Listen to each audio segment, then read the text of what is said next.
প্রিয় দর্শক মণ্ডলী, আসসালামু আলাইকুম। আশা করি দেশ এবং দেশের বাইরে যেখানে যে অবস্থায় আছেন ভালো আছেন এবং সুস্থ আছেন।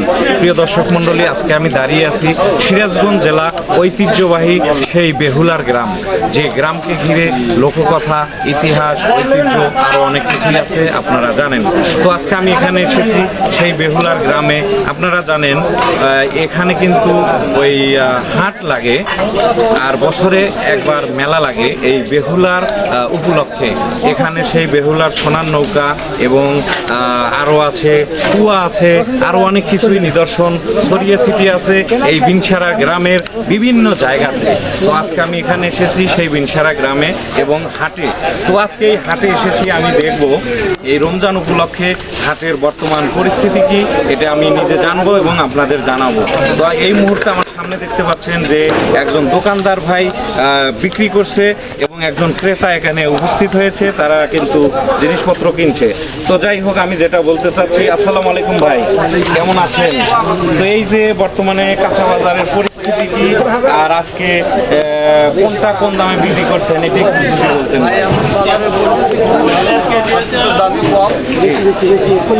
এই যে বেগুন কত করে দিচ্ছেন? আর করলা, টমেটো, আলু, পেঁয়াজ। অসংখ্য ধন্যবাদ আপনাকে। তো যাই হোক, আমি এবার অন্য জায়গাতে যাব। এদের পাশে দেখতে পাচ্ছি আরো ভ্রাম্যমান কিছু দোকানদার, এরা হয়তো রেগুলার আসে না। তো এই যে আপনারা কেজি কত দিচ্ছেন? 20 টাকা কেজি। ও আচ্ছা, এই যে লাউ, এগুলা কিভাবে বিক্রি করতেছেন? অসংখ্য ধন্যবাদ আপনাকে। তো আমি আর একটা জায়গায় যাবো। এই যে আপনারা জানেন যে আসলে শহরে কিন্তু এরকম জিনিস পাওয়া খুবই কঠিন ব্যাপার, কারণ গ্রাম বলে একটা কথা, গ্রামে আসলে আপনারা এই যে তরতাজা সবজি এবং আমাদের চলন বিলের সেই টাটকা মাছ, যেমন ছোট বড় অনেক মাছই আছে আপনারা জানেন। আমাদের তারাশের চলন বিল শুধু মাছের ভান্ডার না, এখানে শস্য ভান্ডারও বলা হয়, কারণ এই মুহূর্তে আমি জানি যে আমাদের এই চলন বিলে ভুট্টা, গম, কালাই বিভিন্ন চাষ হয়ে থাকে। তো আপনাদের স্বাগতম, চলন বিলে আসবেন। তো আমি এখন আরেকটা দোকানে যাব, আচ্ছা মশলার দোকানে যাব। আসসালামু আলাইকুম ভাই। রমজান মাস, এই সামনে ঈদ, যেহেতু আমাদের সামনে ঈদ, এই উপলক্ষে বর্তমানে মশলার বাজার কেমন, এটা যদি কি বলতেন। স্বাভাবিক। এই যে আপনি কাঁচামরিচ কত টাকা? আচ্ছা, এই যে সাদা এলাচ 48 টাকা কেজি। কালো এলাচ এটা মনে হয় একই না? আচ্ছা আচ্ছা, এইটা ছোলা টাকা কেজি। 80 টাকা। জিরা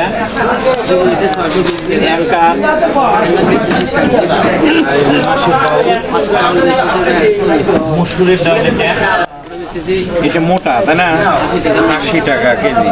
তো প্রিয় বন্ধুরা, আপনাদের কিন্তু আমি এই মুহূর্তে দেখালাম বর্তমান বাজারের পরিস্থিতি কি।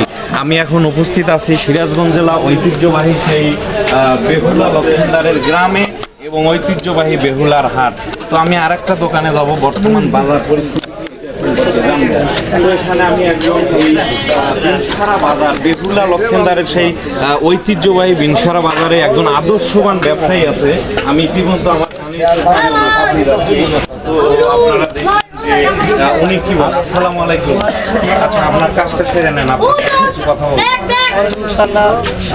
এই যে সামনে রমজান ঈদ আসতেছে আর বর্তমানে রমজান মাস চলতেছে, রমজান উপলক্ষে আপনার বর্তমানে কাঁচা বাজারের পরিস্থিতি কি, এটা যদি একটু বলতেন। আসলে এমন একটা প্রশ্ন করলেন, বর্তমানে যে কাঁচা বাজারের যে অবস্থা খুবই ভয়াবহ। আমি তো একজন গরিব মানুষ, সংসারই চালাতে পারতেছি না, এই অবস্থা হয়েছে। এখন কি মাল আপনাদের বেশি দিয়ে কেনা লাগতেছে? দাম অনেকটারই দাম কম, অনেকটার দাম বেশি। যেরকম বেগুন হলো 200 টাকা মন, কিন্তু নেওয়ার কোনো ক্রেতা নাই। অর্থাৎ আমদানি আমদানি বেশি কিন্তু ক্রেতা কম। এই যে করলা হচ্ছে হলো 80 টাকা কেজি, বিক্রি করতেছি 100 টাকা কেজি। আচ্ছা, আমি একটা কথা বলবো আপনাকে, সেটা হলো আপনি কেন 80 টাকা কেজি কিনলেন? আপনি ওটা নাও তো কিনতে পারতেন, তাই না? যেহেতু আপনি বিক্রি করতে পারেন না 90 টাকা, তাহলে কেন 80 টাকা কিনলেন? না, এটা কেনা লাগে, বাজার তো বোঝা যায় না। ও মানে আপনি আপ ডাউন হয়। আপ ডাউন হয়। আজকে হয়তো 80 টাকা কিনছেন, কিন্তু কালকে বিক্রি করতেছেন 20 টাকা কেজি। জি। তো যাই হোক, আপনারা জানেন যে কাঁচা মাল এই যে বিশ্ব বাজারে লেনদেন হয়, এটা প্রত্যেকটা মুহূর্ত এটা চেঞ্জ হয়, প্রত্যেকটা সেকেন্ড চেঞ্জ হয়, দাম কম বেড়া হয়। আপনারা জানেন উনি কিন্তু একদম সত্য কথা বলেছেন যে আজকে হয়তো আমি 200 টাকা মন কিনছি, কালকে আমার যায় 100 টাকা মন বিক্রি করতে হয়। কাঁচা মালের ব্যবসা এটা আসলে একটু ক্রিটিক্যালি, যেটা আমরা বুঝি। তো অসংখ্য ধন্যবাদ আপনাকে। আমি এই বিনসারা বাজারে এসে আপনার নাম শুনেছি, তাই আপনার কাছে আসলাম। তো আপনারা আমার সঙ্গে থাকুন, আমি আরেকটা ইনশাআল্লাহ। দোকানে যাবো। আচ্ছা, ভালো। বিনসারা বাজারে বর্তমান এই যে আমাদের রমজান মাস চলে, এই মাস উপলক্ষে আসলে বিক্রেতারা কি দরে বিক্রি করছে, বেশি না কম, এই বিষয়ে আমি একটু আলাপ করব। তো এখানে আমি দেখতে পাচ্ছি যে ফুলকপি এটা একটা খুবই সুস্বাদু জিনিস এবং মানুষের শরীরের জন্য খুবই উপকারী জিনিস। তো আসসালামু আলাইকুম ভাই, আপনার নাম কি? আপনি এই যে বিনসারা বাজারে এসেছেন, এখানেই বাসা না বাহিরে? আপনার গ্রামের নাম কি? কালুপাড়া, অর্থাৎ এটা হলো তারাস থানা, কালুপাড়া ভায়ার, নওগাঁর ওই সাইডে আর কি। তো যাই হোক, আপনারা শুনলেন, একে কি আপনি নিজেই চাষ করেন না কিনে এনে বিক্রি করেন? নিজেই চাষ করেন, ধন্যবাদ। তো এই যে কত বিঘা লাগাইছিলেন এটা? 5 কাটা দেবেন। 5 কাঠা জমি। প্রত্যেক দিন উঠান? মাঝে মাঝে মাঝে মাঝে মানে একদিন কেজি কত না, 30 টাকা পিস। তো প্রিয় দর্শক মন্ডলী, আমি অনেকক্ষণ হলে এই বাজারে ঢুকেছি এবং আজকে যে বাজারের যে বর্তমান পরিস্থিতি আপনাদেরকে আমি জানানোর চেষ্টা করেছি মাত্র। তো সবাই হাফিজ ব্লগের সঙ্গে থাকুন এবং আমার জন্য দোয়া করতে থাকুন। গ্রাম বাংলার ইতিহাস, ঐতিহ্য এবং চলার পথে চেষ্টা করি মানুষের জীবনযাত্রা কিছুটুকু তুলে আনার জন্য এবং বিশ্ব দরবারে উপস্থাপনা করি।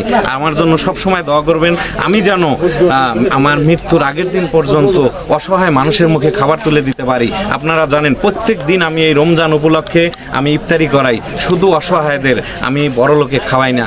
আমি কাকে খাওয়াই আপনারা দেখেছেন, যার চুলা জ্বলে না আমি তার বাসায় যাই, তার হাতে আমি ইফতারি তুলে দিই। তো এইভাবেই ধারাবাহিকতা যেন বজায় থাকে, আমার জন্য দোয়া করবেন এবং সবসময় হাফিজ ব্লগের সঙ্গে থাকার চেষ্টা করবেন।